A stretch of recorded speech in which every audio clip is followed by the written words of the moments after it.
En el nombre del Padre, del Hijo y del Espíritu Santo. Amén. Continuamos con nuestra lectura bíblica y estamos en el libro de Números, capítulo 6, versículo 1. Y estamos en toda esta serie de leyes y preceptos que Dios nuestro Señor les da, ¿verdad? Y dice el versículo 1, el Señor habló a Moisés diciendo: habla a los hijos de Israel y diles: el hombre o mujer que decida hacer voto de nazareo para consagrarse al Señor, se abstendrá de vino y licor, no beberá vinagre de vino ni licor, no beberá ningún mosto, no comerá uvas frescas ni pasas durante los días que dure su nazareato. No tomará nada de cuanto produce la cepa del vino, desde la semilla hasta el pellejo. Durante todos los días que dure su nazareato, no pasará la navaja por su cabeza. Hasta que se cumplan los días que consagró al Señor, será santo. Dejará crecer la cabellera, el pelo de su cabeza, durante todos los días de su consagración. El Señor no se acercará a ningún cadáver, ni aunque murieran su padre o su madre, su hermano o su hermana, no se puede contaminar. ¿Quién es un nazareo? Pues un hombre nazareo. Un nazareo. Es una persona que se consagra a Dios, y en este tiempo en que hacía su trabajo en los sacrificios, pues totalmente dice que el cabello se lo dejaba. Podemos relacionar esto con Sansón, ¿verdad? Sansón debió haber sido un nazareo, por su cabello se lo dejaba largo, ¿verdad? Entonces, es una serie de preceptos que dice qué es lo que tienen que hacer y qué es lo que no deben de hacer una persona consagrada. Solamente el tiempo en que duraba ese servicio, ¿verdad? Obviamente en el caso de los sacerdotes, pues es sacerdote eterno según el rito de Melquisedec. Es decir, el sacerdote es para toda la vida. El sacerdote, puede dejar de tener funciones sacerdotales, pero eso no lo quita que sea sacerdote. Anteriormente ellos pensaban, una de las características de la unción sacerdotal es la unción en las manos, ¿verdad? Es ungido el sacerdote en sus manos, y de una forma bien detallada, bien insistente. El obispo le pasa por todos sus dedos, las yemas de los dedos, la palma. Se le pasa el aceite consagrado, que es el Santo Crisma, ¿verdad? Entonces, esta consagración es que las manos del sacerdote solamente están entregadas a hacer cosas santas, ¿verdad? La Santa Misa, la consagración, ¿verdad? El sacerdote no tocar lo impuro, ¿verdad? No tocar lo impuro, ¿verdad? Lo que mancha al hombre. Entonces, todos estos preceptos que Dios le daba a Moisés, él los transmitía para que ellos entendieran y comprendieran que el ser nazareo era algo muy importante, ¿verdad? Muy importante para ellos, y muy significativo y muy especial. Y así nos habla, ¿verdad? Todo nos habla, por ejemplo, el versículo 22 dice: el Señor habló a Moisés diciendo: habla a Aarón y a sus hijos y diles: así bendecirán a los hijos de Israel, diciéndoles: el Señor te bendiga y te guarde, el Señor haga brillar su rostro sobre ti y te conceda su gracia, el Señor alce su rostro hacia ti y te conceda la paz. Es una bendición muy bonita, ¿verdad? Dice, habla Aarón, que dice: el Señor te bendiga y te guarde, el Señor te haga brillar su rostro sobre ti y te conceda tu gracia, el Señor alce su rostro hacia ti y te conceda la paz. Así invocarán mi nombre sobre los hijos de Israel, yo los bendeciré. Y en el capítulo 7 dice: en el día en que Moisés terminó de erigir el tabernáculo, lo ungió, lo consagró junto con todos sus utensilios, también ungió y consagró el altar y todos sus utensilios. Es decir, esto es algo que la iglesia sigue haciendo. Esto estaba hablando cientos de años antes de Jesucristo, ¿verdad? Y lo sigue haciendo. Vean el altar donde se hace la consagración. Hay un día que es la consagración al altar y entonces el obispo va y derrama este aceite sagrado y lo pasa por toda la piedra, el pedazo de madera, el vidrio. Regularmente se pide que los altares sean de piedra, ¿verdad? Y algunos son de madera. Entonces esta unción penetra, es como la unción del bautismo penetra, el aceite entra a nuestro cuerpo, ¿verdad? Cuando nos confirman, nos ponen el aceite aquí, ahora ya ponen aquí casi nada, ¿verdad? Yo creo que ha de costar muy caro el aceite, pero ponen aquí una cosita, ya los obispos solamente son signos, son gestos de los signos de la consagración. Pero terminando con esto, entonces en la iglesia hace muchos, pues no sé cuántos siglos, pero podemos hablarles de el siglo antepasado, en el siglo XVIII, XIX. En el caso de José María Morelos y Pavón, que es uno que le llamamos en México el siervo de la nación, es un gran hombre que era sacerdote y que se entrega a la causa de la independencia de México. Entonces él lo meten a un juicio, ¿verdad? Por andar en esto y siendo sacerdote. Y se dice que le rasparon la palma de sus manos para quitarle la consagración. Fíjense, estamos hablando de el siglo XIX y nosotros haciendo esto todavía. Ya después la iglesia comprende que no, el sacerdocio es eterno. ¿Y qué pasa si un hombre, sacerdote, deja el sacerdocio y se va con una mujer o ya no quiere ser sacerdote? Sigue siendo sacerdote, pero ya no ejerce el sacerdocio, es otra cosa.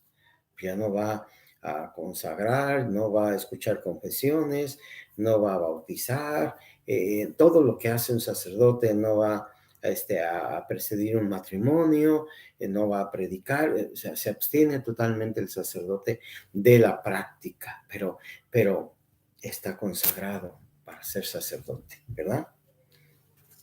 Y en el Salmo responsorial dice, Dios mira los cielos y a los hijos de Adán para ver si alguno inteligente que busca al Señor.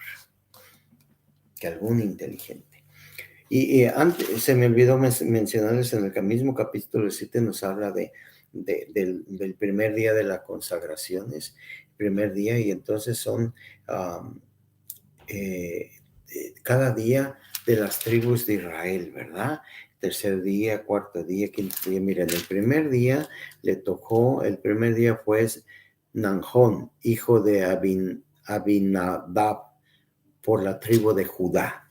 Y así sucesivamente hasta el día quinto día, y así continúa. El libro de San Marcos, capítulo 7, versículo 1 dice, se reunieron junto a los fariseos y algunos escribas que habían llegado de Jerusalén y vieron a algunos de sus discípulos que comían los panes con manos impuras, es decir, sin lavar. Y aquí da una serie de preceptos. Los fariseos, los judíos, nunca comen sin lavarse las manos hasta los codos, es una tradición. Después de llegar de la plaza, se purifican. Tiene una serie de preceptos, parte de lo que leíamos en el libro de los números, ¿verdad? Y entonces los fariseos observan que los discípulos de Jesús no hacen esto. Y entonces le preguntan, ¿por qué tus discípulos no se comportan conforme a la tradición de los mayores, sino que comen pan con manos impuras? Y entonces Jesús les dice, bien profetizó Isaías de ustedes los hipócritas, como está escrito, este pueblo me honra con los labios, pero su corazón está muy lejos de mí. Inútilmente me dan culto mientras enseñan doctrinas que son preceptos humanos. O sea, Jesús no quiere derogar ni una de las leyes que hay, simplemente les quiere dar un sentido, una plenitud, él mismo lo dice, ¿verdad? Dice, abandonando el mandamiento de Dios, retienen la tradición de los hombres. Ustedes, en cambio, dicen que si un hombre le dice a su madre o a su padre o a su madre que sea declarada corbán, es decir, ofrenda, cualquier cosa que pudieran recibir de mí, ya no lo permite hacer por el padre o por la madre. O sea, que si tienes que hacer una ofrenda, Jesús da nomás ese ejemplo. Dice, tú tienes que honrar a tu padre y a tu madre, ¿cierto? Pero si el sacerdote está pidiendo una ofrenda, y tú dices, pues es que yo solamente tengo lo que voy a honrar a mi padre y a mi madre. Y dice, no importa, no lo das a nosotros y es más importante la ofrenda aquí que honrar a tu padre y a tu madre. Eso será cierto, ¿no? Eso no es correcto que uno tiene que hacer. Uno no puede quitarle el pan a los pobres para darlo como ofrenda, para construir un templo, para ponerle piso, para ponerle una puerta, una ventana, y tú le quitas el alimento a una persona de la boca. No, simplemente una escala de valores, lo que dice Jesucristo. Dice, escúchenme todos y entiéndanlo bien. Nada que hay fuera del hombre, al entrar en él, puede hacerlo impuro. Las cosas que salen del hombre, esas son las que lo hacen impuro. Aquí está el versículo 15 y 16. Y entonces dice que Jesús les tiene que explicar a sus apóstoles y le dice, así que también ustedes son incapaces de entender. ¿No saben que todo lo que entra en el hombre desde fuera no puede hacerlo impuro? Porque no entra en su corazón, sino en el vientre y va a la croaca, al letrilo, al baño, ¿verdad? Uh, que entra para el estómago, ¿verdad? Hay unas cosas que entran para los ojitos, se va al corazón y entra por acá, ya saben ustedes, este es el otro tipo de pecados. Y entonces dice Jesús claramente, lo que sale del hombre es lo que hace impuro al hombre, porque desde el interior del corazón de los hombres proceden malos pensamientos, fornicaciones, robos, homicidios, adulterios, deseos avariciosos, maldades, fraude, deshonestidad, envidia, blasfemia, soberbia, insensatez. Todas esas cosas malas proceden del interior y hacen impuro al hombre. Entendiendo y aclarando, ¿verdad? Que ellos, no, lo que comes te hace impuro, nada que comas. Entonces aquí rompe todo eso, que no pueden comer carne de cerdo, ¿verdad? Que no pueden comer camarones, que no pueden comer pulpo, que no pueden comer ciertos animales, porque para ellos eran considerados animales impuros. Y entonces Jesús dice, no, no, no, eso no es cierto. ¿Por qué llamas impuro lo que Dios ha hecho? Y cuando tú reflexionas, sí es cierto. Bueno, pues también ha hecho a los narcotraficantes y a los secuestradores y a los malvados políticos y a los violadores y a los pedofílicos y todo esto. Y también los hizo Dios, sí.